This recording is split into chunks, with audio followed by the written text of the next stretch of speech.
fiction, science fiction, horror, fantasy, crime, LGBT, thriller. You have now entered the House of Mystery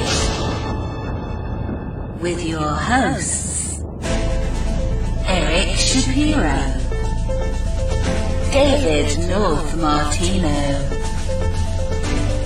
John Copenhaver, and Al Warren. Heard on KCAA 106.5 FM Los Angeles, 102.3 FM Riverside, and 105.0 AM Palm Springs.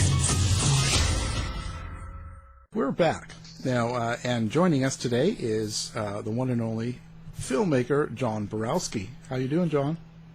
Good. Thank you for having me on. So now I bring you on because you've been doing a lot of work lately, and I've noticed that.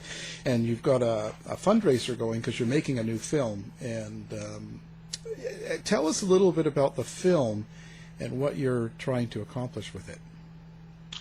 Yeah, my latest film is called The John Wayne Gacy Murders, Life and Death in Chicago. And realizing, especially now, how difficult it is to fund films. It's just gotten more difficult over time. You know, you would think with, 20 years experience, 5 films and 4 books, it would be a lot easier for me, but it's actually 360 degrees opposite.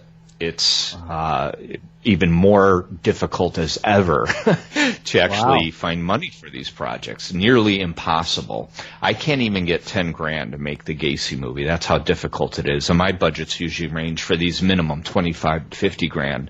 So it's going to be a different film. You know, it's not going to be similar to my others in style just because there's a lack of budget. You know, so far we're doing an online fundraiser and we've brought in about a little over 2,000. So, I mean, you could imagine with film, there's not much you could get for that other than maybe gas and parking.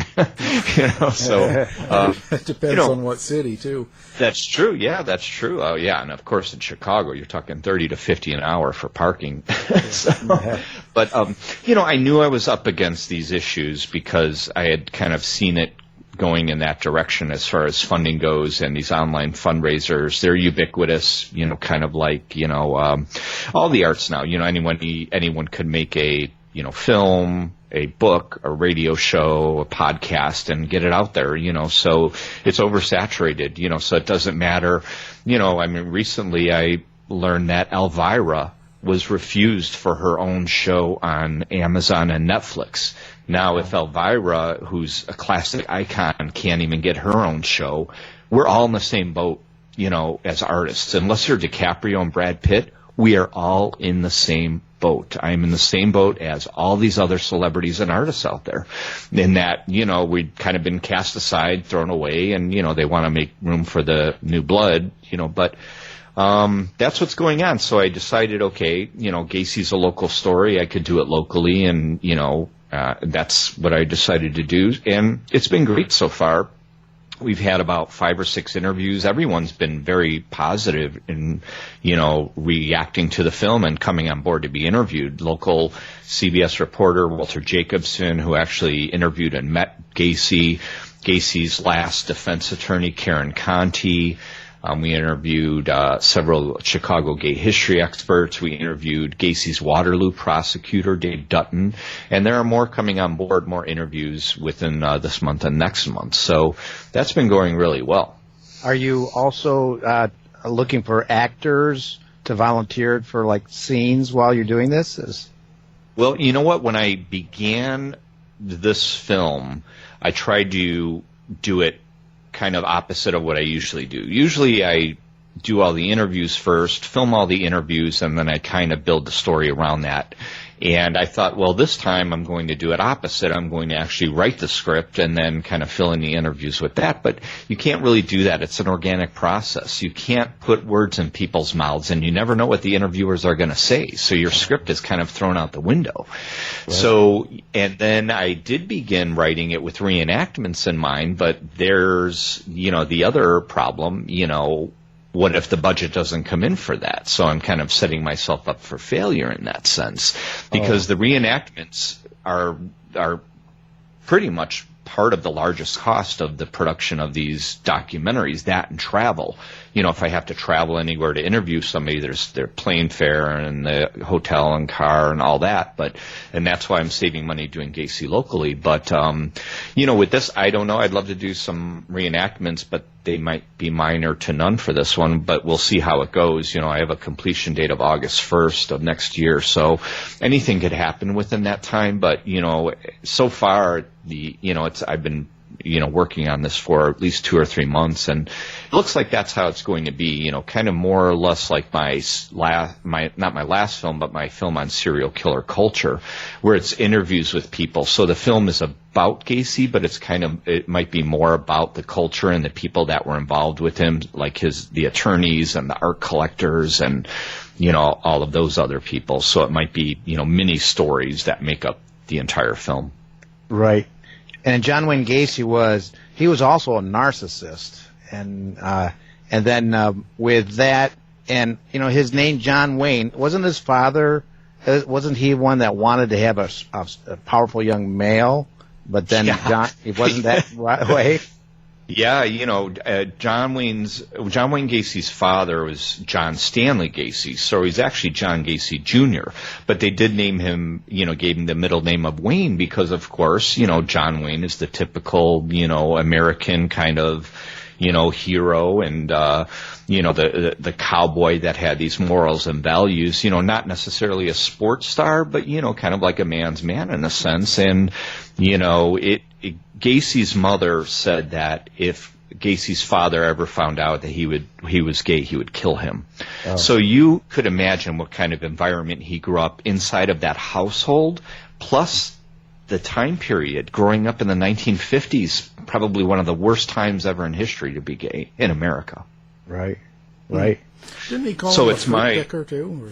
Oh, yeah. Oh, man. Oh, he called, his father called, Gacy and Gaze every name in the book pretty much, And, Gacy grew up in this environment. And, you're hearing this from your father. And society in the 50s was pretty much against it. There were no outlets. Where could you go? It's much different nowadays.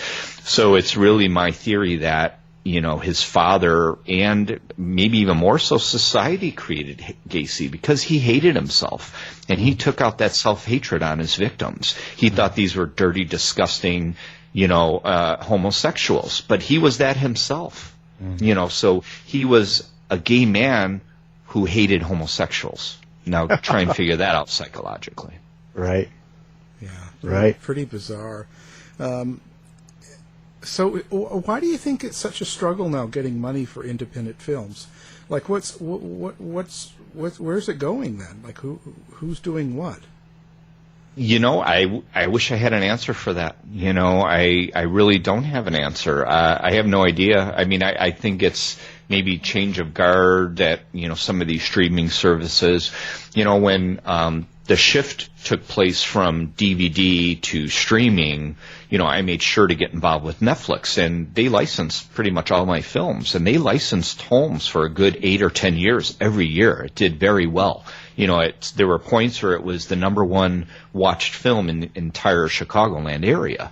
But for some reason, within the last year or two, Netflix just decided not to deal with little indies anymore. And, maybe now there's, enough content, but they didn't acquire my last film, Bloodlines, on the artist Vincent Castiglia, who paints in blood. So, I don't know what's going on, but there is this, very strange shift, Right. There was one point where I thought I had, this great long relationship with Netflix, and then this author who was writing a book on a serial killer had this great idea, and he wanted to take the book that's going to be coming out within the next year or two and, make a documentary on it. And, of course, he loved my work and came to me, and I thought, I was...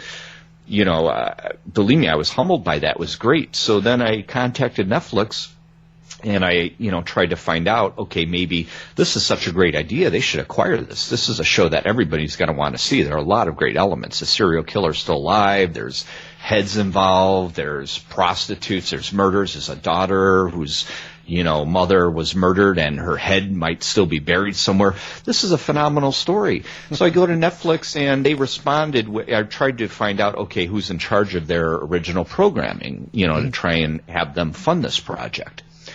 So, the first thing you get in, that comes up is all these barriers. I lived in LA for 4 years. That's all there was barriers. They don't want to let anybody win. What they say about you need to know someone, which is true. And my problem is I'm kind of a lone wolf and I don't kiss ass, so I can't really fit into this industry.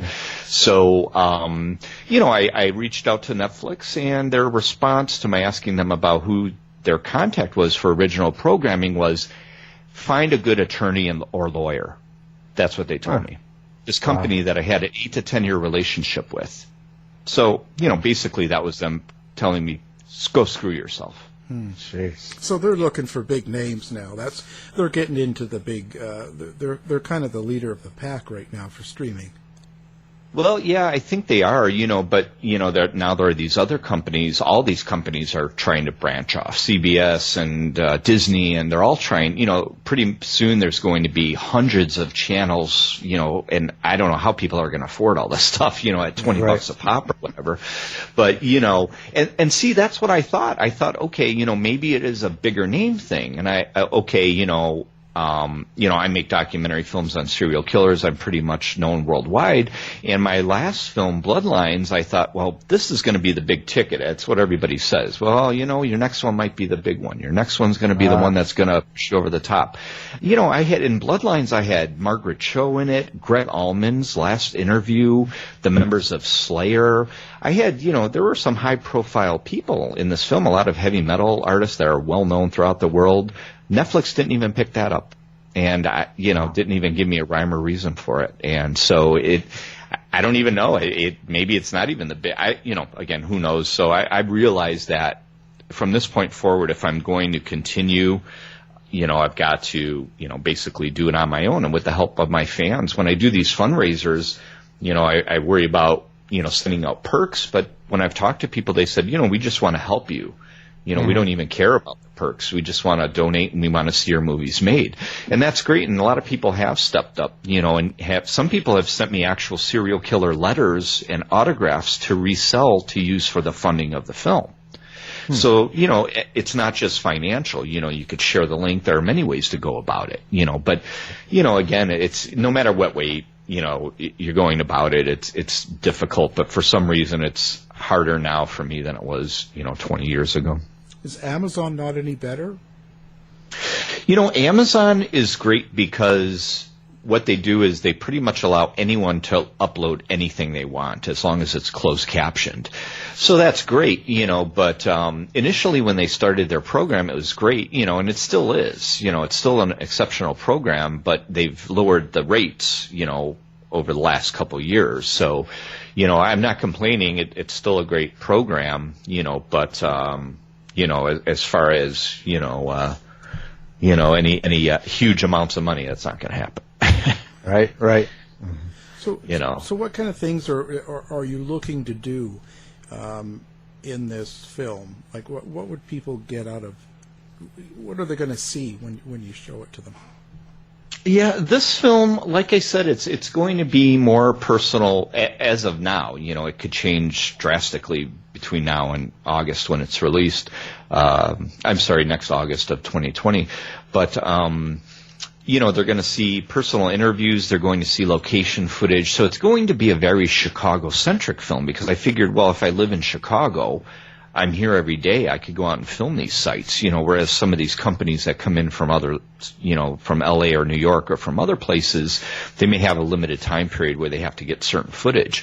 But I think the great thing about being here is that I could show and relate the fact that it's a very Chicago-centric film by a Chicago native filmmaker made on a Chicago native serial killer, and all the victims were murdered in Chicago. So, again, I'm trying to keep it a very local field and trying to make it too huge. But it will encompass, all parts of his life from birth to execution and, probably especially, a decent amount on his childhood plus his celebrity status at the end there when he was in prison on death row. Well, What did you find out that was sort of new, or have you found anything that was particularly interesting to you? I found out so much through my researches, and when I tell people, what I'm, what I discovered and what I'm going to put into the film, they have no idea. They're kind of shocked. Their response, I didn't even know that. I didn't even hear about these things.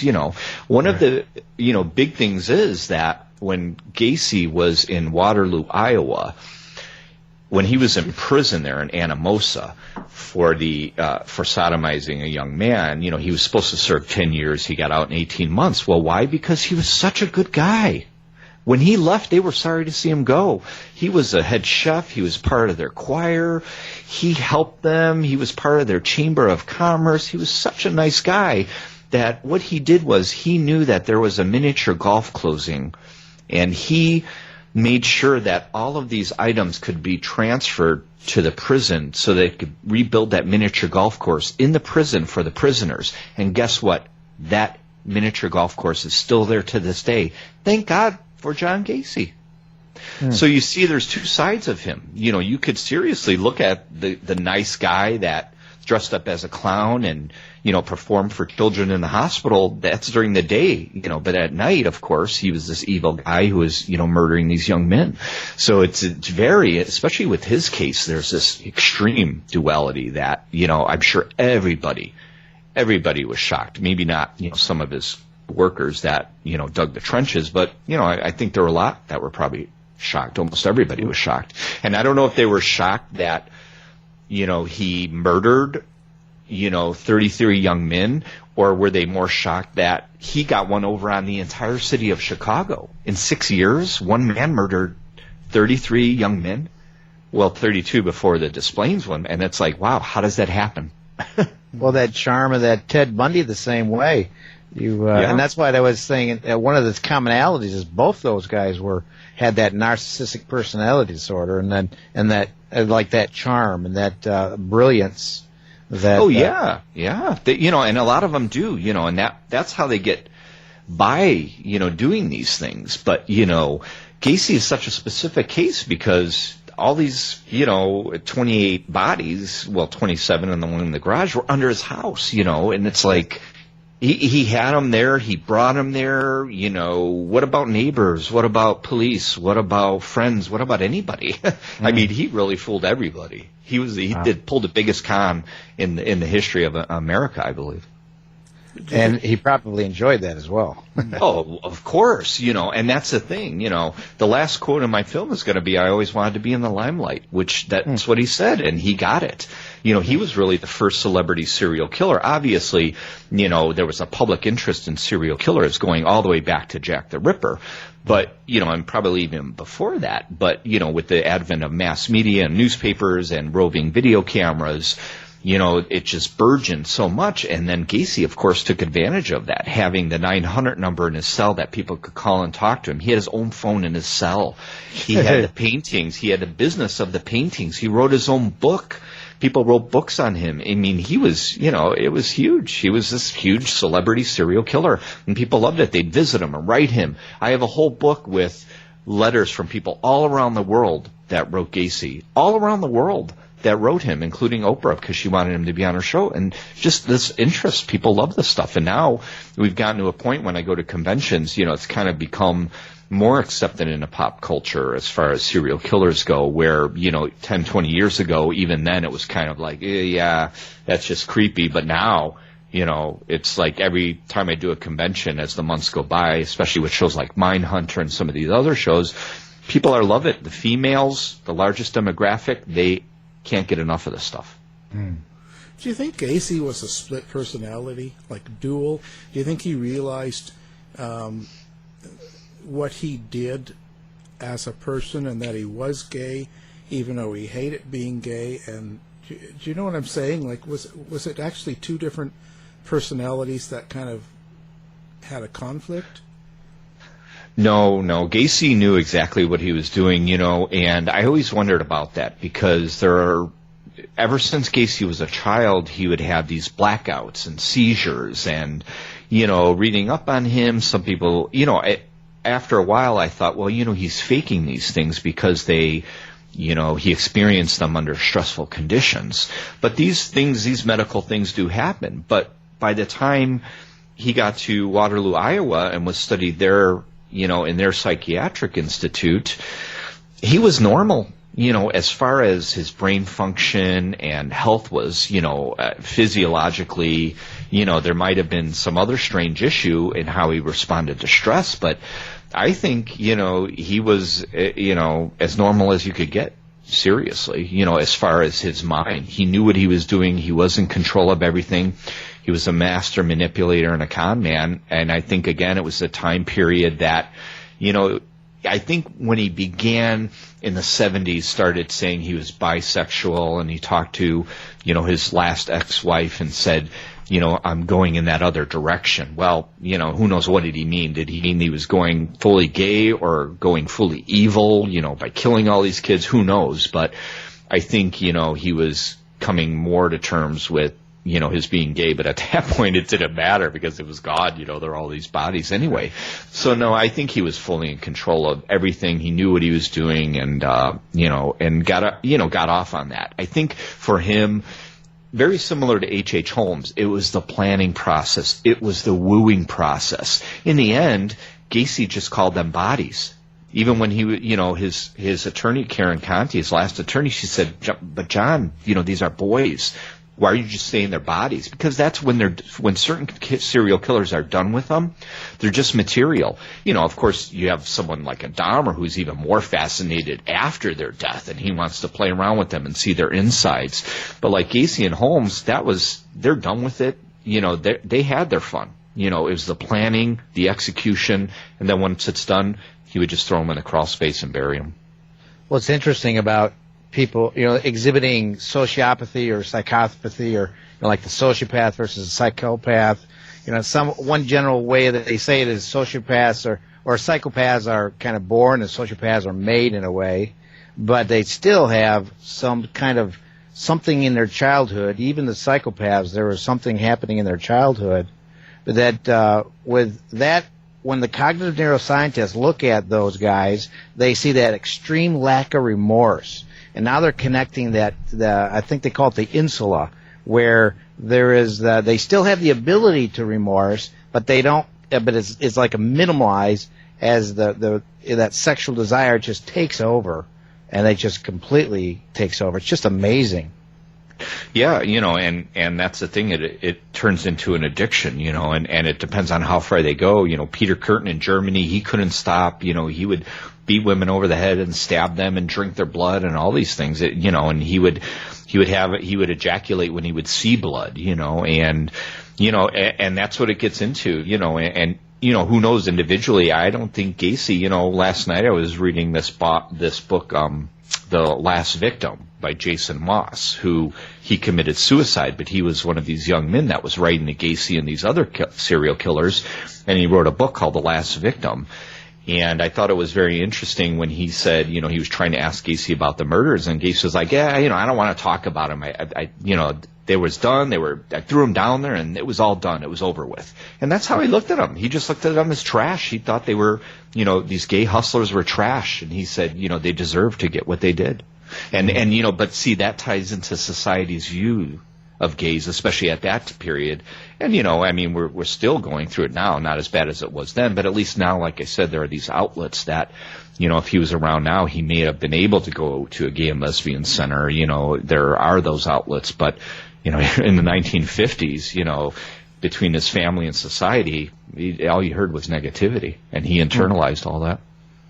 It's interesting because very few people become a serial killer, and a lot of people have experienced that little bit subtle difference to create this, that serial killer with that same kind of experience. With you having to deal with now, to me is amazing. When you're a filmmaker, you got to get into so much detail of this that you're now, like, was it 4 or 5 or more of these serial offenders? Have you seen any connections with these guys? It's difficult when serial killer profiling, or just forensic profiling began, they thought that you could throw this blanket over all these serial killers in a sense, and they had to fit this triad. Well, they're either a bedwetter, they were cruel to animals, or they would start fires. But over time, we found that you have to take these cases individually and look at them individually. Sometimes, yes, there are commonalities. Like I said, what I have found is usually something occurs in their childhood. Not all of them. You had Carl Panzram, who had brothers, and one of his brothers was a police officer. So again, you can't say, it's hard to say if it's genetic or if it's just across the board. I think it's an individual thing. If an individual, and it may not be abuse, it may be a trauma, something they witnessed, something that fascinated them when they were a child and they wanted to know more, like Dahmer did with the insides of the bodies. And, so you really have to put each one under a microscope, which is what I do from my films. I want to know everything. I want to know the name of their dog, the color of, the color of their couch. I want to know everything so then I could become an expert on their case, and not many people do that. It's easy to go on Wikipedia and read stuff off, but I try and read and research everything and everyone that I can, and then in the end, it's like, well, what's going to make it into the film, and how could I convey that, visually or through these interviews? So yeah, it's very difficult. Now, I've got a stack of books here that, it's 2, 4, 6, 8. There's 10, 12 books on Gacy sitting on. I've got a file of police reports. I'm going to get more reports, and eventually these will all be in another book. Because I release books with true crime case files. I released a book on Gein, Dahmer, Holmes, and Fish, and they were all true crime case files. Which I think is more interesting for the reader rather than me giving my own opinion like 100 people have done already. You're actually reading, their words in these police files. Right. Now, not all of Gacy's victims were hustlers. Did he kind of, so when he got just a normal kid, like the one that was working in the store and stuff, how did he justify something like that? Well, and see, that's the thing too. His victims were varied. You would. When people would talk to him, he would say, yeah, they were hustlers and they all deserved to die. Well, that's not true. They weren't all hustlers. They weren't all gay. It was an amalgamation of hustlers, and hustlers could be straight. They don't necessarily have to be gay. They could be, straight just to make money. So, it was hustlers, it was gay men, and it was employees, because who's going to think that your boss is going to kill you? So, I think they were, in a sense, victims of opportunity, if he felt how far he could go with these victims. Again, that courting phase where he would pretend to be interested in their, plight, and if they're a hustler, and be nice to them, more of a father figure. He needed to get them to trust him. So by the time he said, what, during the day, I, act as a clown. I do these clown acts and do tricks. I got this handcuff trick, and let me show you. I'm going to put this on behind my back. Watch. Now the cuffs are on, right? Now watch. Boom, I got him off. So here, you put him on, because he's a nice guy. He's father, businessman. Here, you try it. So the kid does it, and then the kid gets his... But, again, with each step, Gacy learned and revised his methods. The first times he would put the handcuffs on the kid in front, and one of them kicked him and wound up getting away and getting out of the cuffs. So he learned to have them put the cuffs behind them, because then he could control them even more. So then once they were in the cuffs, he would tell them, well, the trick is you need to have the key, because he had the key, and that's how he would get out of the cuffs. And then he would torture them and abuse them for hours or days even sometimes, until he eventually showed them the rope trick, where he said even some of them put the rope on the neck themselves, and he would just tighten it like a tourniquet, and they would die. And in the end, that's the sad part, that, it's just all these, victims. Yes, there were some of them, I do have to admit, and we all have to admit, some went in a strange car with a strange person to a strange house in a strange location. Yes, I mean, obviously we're not saying that they deserve to die, but, they did take some chances. So, it's just fascinating how, people can trust other people. And, you look at that time period, even the 70s, stranger danger was around. Kids were still hitchhiking. There were still serial killers out there, but they didn't know what serial killers were. They didn't have a name for them at that time period. So one of the interesting, I was just make a comment about the trying to justify saying that he deserves to die. That's almost not what a serial offender, I think, would do. As, let's say, for example, my background as a military officer, when, let's say, we're required to, let's say my job was to drop torpedoes on submarines. For a normal human being to kill other human beings, you have to kind of repress stuff to say they deserved it because they'll kill my family or whatever, how you have to repress that. Right. I don't think some of these serial offenders have the ability to repress, because it doesn't matter if it's a butterfly, a fly, or a human. There's no need to repress. So I bet he did not have to justify anything. He just, oh yeah, this, that was probably the desire there. Is my thinking? Is that what you experienced? Yeah, that's what I think so. And that desire was ultimately what ruled him. And, a lot of these murders, too, were enacted after times of stress. His father passed away on Christmas Day.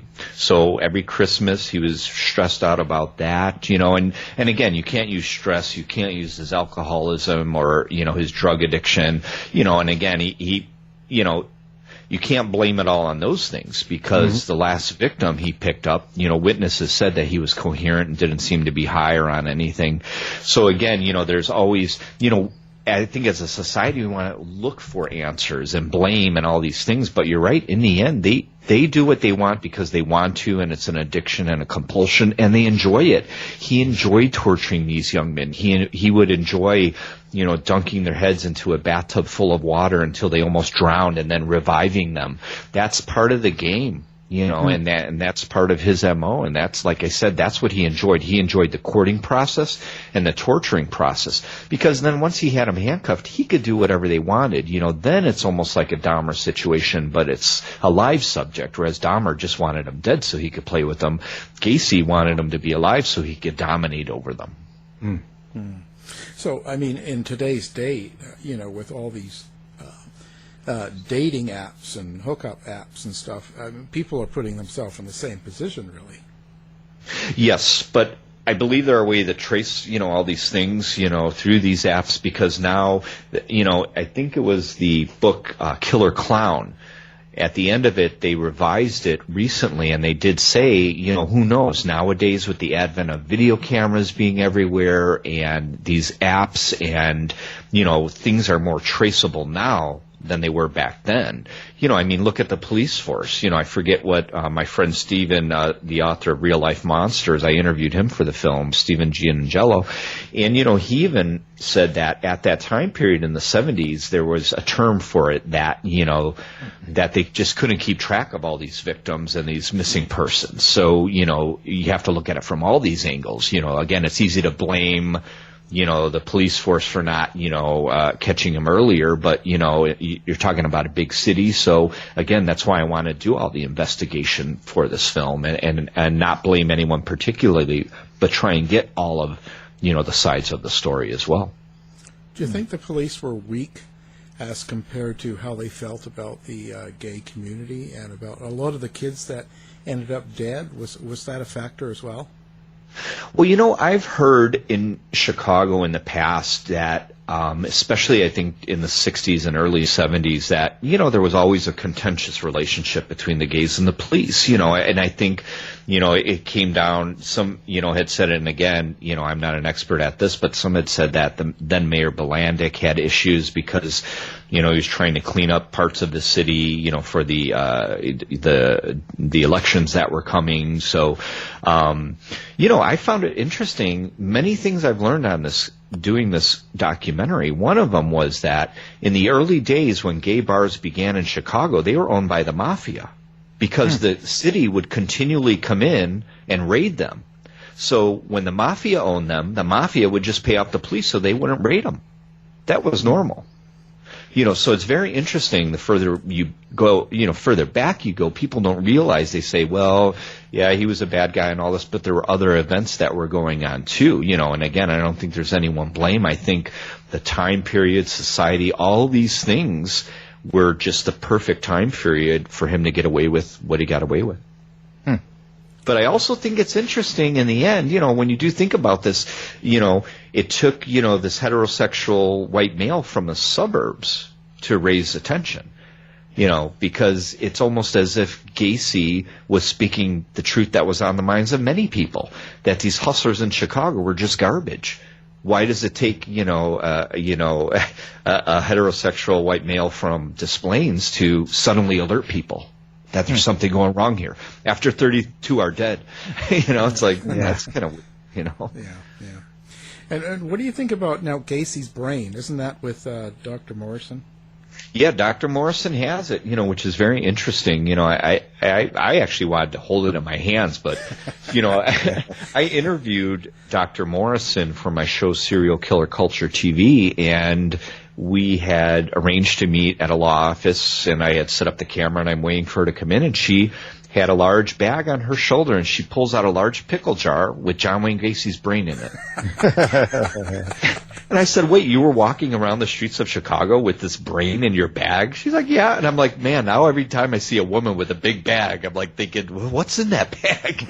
Is there a brain in there? Yeah. But so that was really fascinating, and we discussed Gacy and, her being, his psychiatrist at the time. And, so I have, archival stock footage as well from my shows that I might, put into this film, and we'll see how it goes about. Right now, like I said, it's the first phase of the interviews, where I'm interviewing people, and I haven't touched base with the people that I've interviewed about the case before. So right now I'm trying to find, new people and different perspectives, to interview. But again, when we talk about budget, it's like I'd love to put stock footage into this film, but these major companies, they charge $3,000 to $4,000 per second for footage. Ooh. Wow. Yes. Yeah. Per second. Wow. Yeah.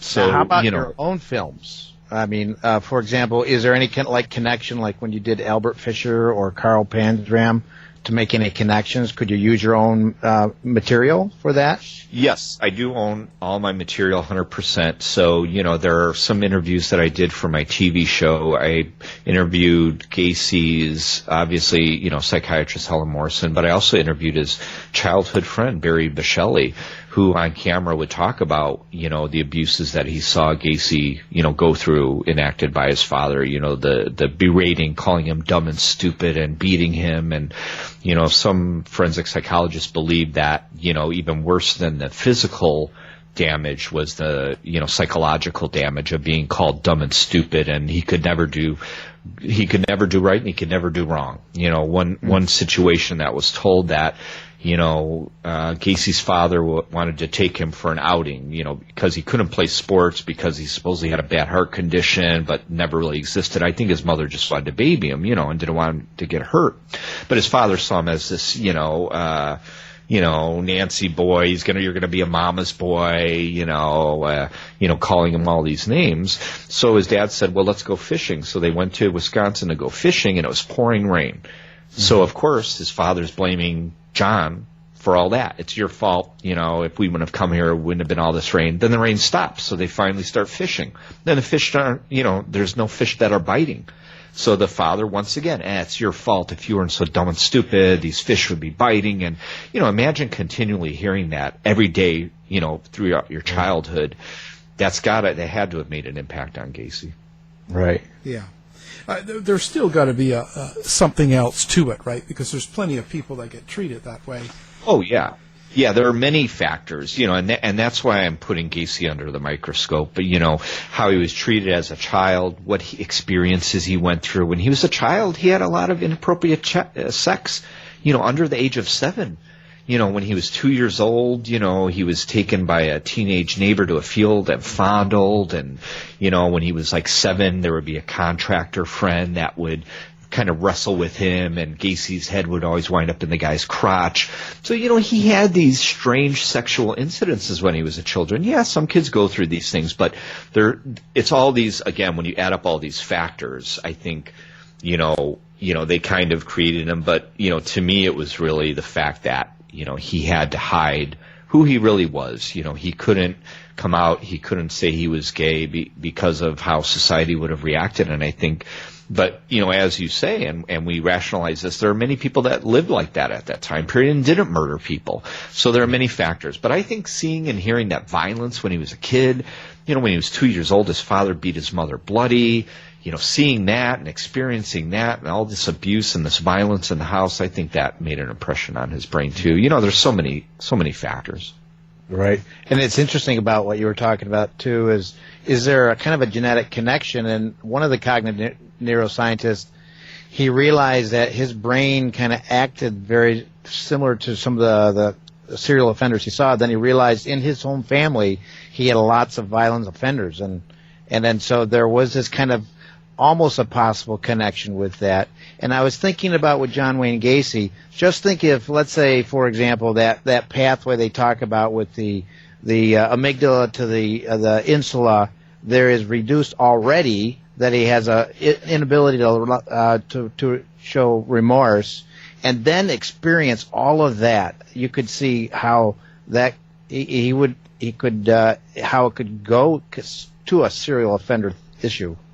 Oh, yeah. Yeah, easily, and again, you really have to take each case individually. And yeah, I mean, that's one thing I thought about. I thought it would be interesting because I don't know if anyone ever has done research on the background of his family and how many other people, as far as his ancestors, were violent or addiction, as far as alcohol or drugs. Now, his father wasn't, addicted to alcohol. Gacy was, addicted to murdering, and eventually he was drinking and taking a lot of uppers and downers as well towards the end there too. So right. Oh, that would be great for your show too. Your movie, if you found some more stuff, that would be awesome. Yeah.